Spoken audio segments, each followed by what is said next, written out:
Bonjour à tous, j'espère que vous allez excellemment bien et aujourd'hui on se retrouve pour parler du Giro, le Giro 2020, l'étape numéro 12, l'analyse de cette étape numéro 12, étape intéressante parce que c'est une étape où on devrait voir un baroudeur s'imposer, je vous le dis déjà dans mes pronostics. Étape pas simple parce qu'on aura quand même 3812 mètres de dénivelé positif, alors pas encore de côte très longue, mais on va enchaîner pendant toute la journée aux alentours de Saint-Marin, cette étape. Et vraiment, ça reprend en fait une cyclo-sportive qui se déroule en Italie chaque année, qui est assez réputée. Et le Giro a décidé de reprendre en fait une grande partie du tracé de cette cyclo-sportive. C'est une étape qui va pas être facile, certes pour échapper, mais pour échapper de costaud, il va falloir être vraiment en forme. Et étape pas simple pour baroudeur. Pourquoi je considère que les leaders ne se mêleront pas à la lutte aujourd'hui? Tout simplement, pour moi, le parcours est certes difficile, mais les difficultés sont pas extrêmement bien placées. C'est pas des difficultés très très longues. Et en plus, il y a 30 km de plat pour le retour. Donc c'est pas forcément idéal pour les leaders. Voilà, il en manque un petit peu. Il faut très clairement le dire. On regarde tout de suite le profil de cette étape. Donc c'est une étape en boucle. On part de Cesenatico pour arriver à Cesenatico avec une étape, vous voyez, hein, le profil global, c'est pas tout plat. C'est pas mal plat, comme dirait Cyril Guimard. Vous voyez, on démarre 11 km 500, on va sortir de Cesenatico. J'ai perdu la lumière, dis donc. Pour rejoindre Cesena. Et puis ensuite, il y a Piedvestina, Forlimpopoli. On commence à grimper déjà une petite côte qui n'est pas au classement de la montagne. C'est la montée de Bertinoro de km 4 à 5,6 de moyenne qui est enchaînée à la côte de Polenta. Qui fait 2 km 500 à 4,2% de moyenne. Peut-être que les coureurs auront le droit de prendre une petite polenta en passant. On redescend km 42 de cette étape qui en fait 205. On va du côté de Frattaterme.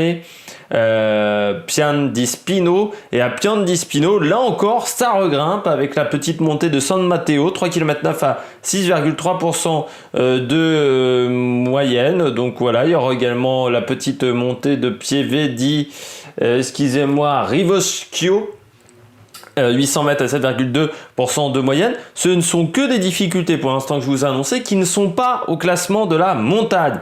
La première difficulté au classement de la montagne, son sommet était au kilomètre 76,5, donc après quasiment 2 heures de course, c'est la côte de Ciola, 6 km 3 à 6,1% de moyenne, côte de 4e catégorie. On regarde tout de suite le profil avec cette lumière arrière qui clignote magnifiquement bien. 557 mètres d'altitude et comme vous le voyez, c'est une côte, ça se déroule surtout sur les 3 premiers kilomètres avec un passage entre le kilomètre 1 et le kilomètre 2 avec un pourcentage moyen de 9%, un pied à 7,5% de moyenne et puis également le kilomètre 2, le kilomètre 3 avec 8,3% de moyenne. Ensuite, sur les 6 km suivants, c'est un peu plus simple, c'est un peu plus plat, donc les différences ne devraient pas se faire. De toute manière, cette côte est quand même assez loin de l'arrivée, même pour une échappée. On est encore à plus de 130 km de l'arrivée, donc normalement il ne devrait pas se passer grand chose. On redescend et puis on arrive à Barboto. Barboto, c'est 4 km 5 à 8,1% de moyenne, côte de 3e catégorie.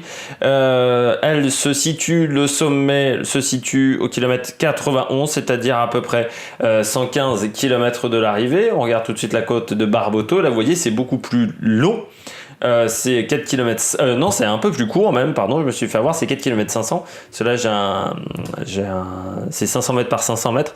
Et vous voyez, en fait, c'est une difficulté très difficile avec un pied. Au bout de 500 mètres de course, on a 9,6% pendant 500 mètres. Puis après, ça continue de monter 7%, 7,5%, 8,3%, 7,1%. Et puis, les derniers 500 mètres, 12,7% de moyenne avec déjà un dernier kilomètre, on peut dire, avec une moyenne à plus de 10%. Donc, c'est une côte très difficile. Il faudra faire attention à Barboto, ça pourrait donner des idées. L'échappée pourrait déjà se cisailler en plusieurs groupes. Et puis on redescend vers Montegelli, Sogliano, toutes ces communes-là. Encore une petite côte qui n'est pas au classement de la montagne, c'est la Monte Tifi, 1,9 km à 8% de moyenne. Puis on redescend pour la montée de Perticara, un peu plus de 7 km à 5,1% de moyenne. Côte de 3e catégorie, la côte de Perticara. C'est pas la côte la plus difficile de la journée, c'est par contre la plus longue, je crois. Me rappeler. Non, même pas, c'est même pas la plus longue de la journée. Celle d'après est un petit peu plus longue. Ça se situe surtout entre le kilomètre 2 et le kilomètre 5 de cette montée, avec 3 km entre 7,5 et 6% de moyenne. Après, c'est pas extrêmement difficile Perticara, mais comme on aura eu déjà des difficultés avant, on aura enchaîné pas mal de mètres. Et puis on redescend, sprint intermédiaire à Novafeltria. Et puis une nouvelle difficulté, la plus longue de la journée, c'est Madonna di Pugliano, 9 km, 1 à 5,9 de moyenne, côte de 3e catégorie. C'est également le point le plus haut de l'étape à 790 mètres. C'est pas très impressionnant, 790 mètres, mais on aura quand même bouffé pas mal de difficultés. Ça se situe là surtout sur les 3 premiers kilomètres avec 9,6%, 9,1%, 10,6% de moyenne sur chacun des 3 premiers kilomètres respectivement. Donc c'est très difficile. Ensuite ça devient un peu plus simple avec des pourcentages moyens à 5%, mais ça fait mal. Ça, dans les 3 premiers kilomètres, je peux vous dire que des coureurs vont souffrir à ce moment-là, surtout que le sommet est au kilomètre 544,5, c'est-à-dire à une soixantaine de kilomètres de l'arrivée. Et puis on redescend, on aura encore le Passo del Slepi, 4 km 7 à 4,5% de moyenne, et on arrivera au kilomètre 170 à San Giovanni in Galilea, 4 km 7 à 5,6% de moyenne, côte de 4e catégorie. Et San Giovanni in Galilea, c'est dur pendant 4 km 700, et surtout ça se passe en 2 temps, c'est-à-dire les 2 premiers kilomètres où on est entre 7 et 9%, on va dire, sur ces 2 premiers kilomètres. Il y a une petite portion de plat, et puis entre le kilomètre 3 et l'arrivée, où là c'est très difficile également pendant un bon kilomètre. Donc faire attention à San Giovanni in Galilea. Ça sera le dernier moment important de la course. Il sera au kilomètre 174,5, c'est-à-dire à 30 km de l'arrivée.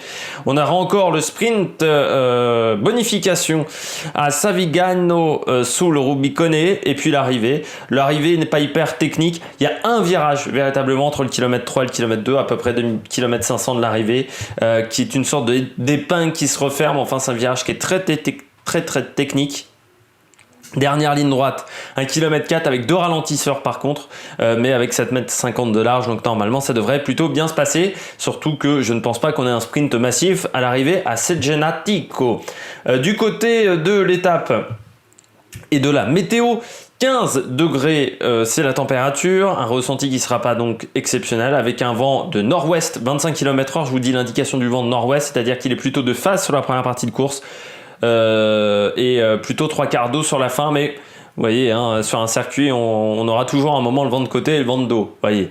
25 km/h, nuageux, possibilité d'averse également sur cette étape. Du côté de la stratégie, mais je vois une grosse échappée qui met du temps à sortir, hein. Je pense que la première heure de course, première heure et demie, va être très animée. Une échappée avec 12 à 15 coureurs sortira, des coureurs qui ne sont pas dangereux au général, les leaders qui se regardent, avec le chrono qui sera dur, et l'étape de dimanche également difficile, et un chrono, donc c'est pas forcément l'étape majeure de cette deuxième semaine pour les leaders, surtout on va récupérer peu de temps au final par rapport aux coureurs de tête. Il faut être très très fort pour gagner ne serait-ce que 20 secondes et dépenser énormément d'énergie, donc c'est peut-être pas forcément intéressant.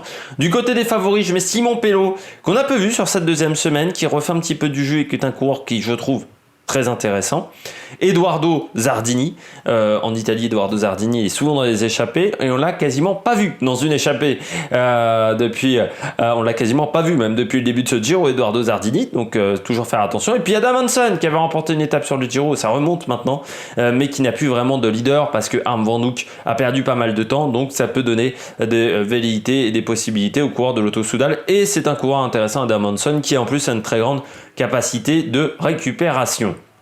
J'espère que vous avez aimé cette vidéo. Si vous avez aimé cette vidéo, n'hésitez pas à réagir dans les commentaires, n'hésitez pas à mettre un pouce bleu, n'hésitez surtout pas à vous abonner à la chaîne, à mettre la petite cloche pour être sûr de savoir quand les vidéos arrivent, quand elles sont uploadées. Et puis nous on se retrouve pour le débrief de cette étape ce soir. Allez, ciao ciao sur l'Amérique Production.